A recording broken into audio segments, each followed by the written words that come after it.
বরিশালের বানারীপাড়ায় মেয়ের ধর্ষণকারী আপন ভাতিজার বিচার চেয়ে মানববন্ধন করেছে ওই মেয়ের বাবা মা।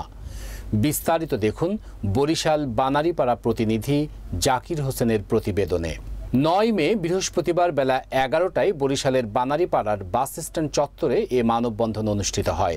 বানারীপাড়া পৌর শহরের ৯ নং ওয়ার্ডের কলেজ মোড়ের রড সিমেন্টের ব্যবসায়ী মাহবুব খলিফার ছেলে ধর্ষণকারী আলী হোসেন চাচা রিকশাচালক আনিসুর রহমান খলিফার ৮ম শ্রেণী পড়ুয়া মেয়েকে গোসলের ভিডিও দেখিয়ে জোরপূর্বক ধর্ষণ করে।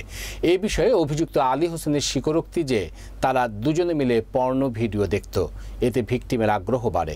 মামলা সূত্রে জানা যায় ১৪ মার্চ দুপুরে ওই শিক্ষার্থী ধর্ষণকারীর বাড়িতে গোসল করতে গেলে আলী হোসেন গোসলের ভিডিও মেয়েকে দেখিয়ে তার সাথে অন্তরঙ্গ হতে বলে।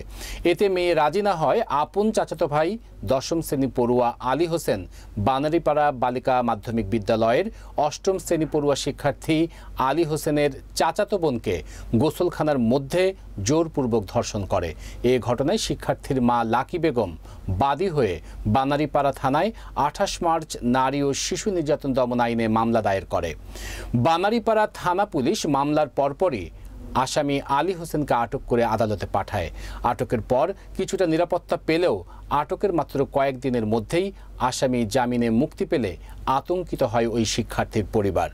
জামিনে এসেই আসামি ও আসামির বাবা মাহবুব খলিফা বাদীর পরিবার ও মামলার সাক্ষীদের খুন জখমের হুমকি দিলে ২৮ এপ্রিল ওই শিক্ষার্থীর পরিবার নিরাপত্তা চেয়ে বানারীপাড়া থানায় সাধারণ ডায়েরি করে।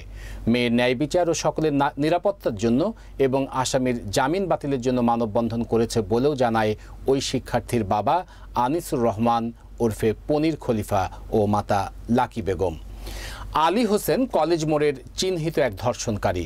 এই আলী হোসেন কিছুদিন পূর্বে স্বামী পরিত্যক্ত একজন প্রতিবন্ধী নারীকে ধর্ষণ করে। পরে মেয়েটি গর্ভবতী হয়ে পড়লে ৭ মাস ১৫ দিনের মৃত সন্তান প্রসব করে।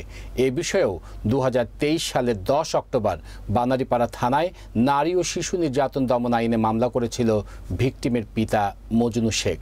সেই মামলায়ও আলী হোসেন আটকের পর জামিনে বেরিয়ে আসে।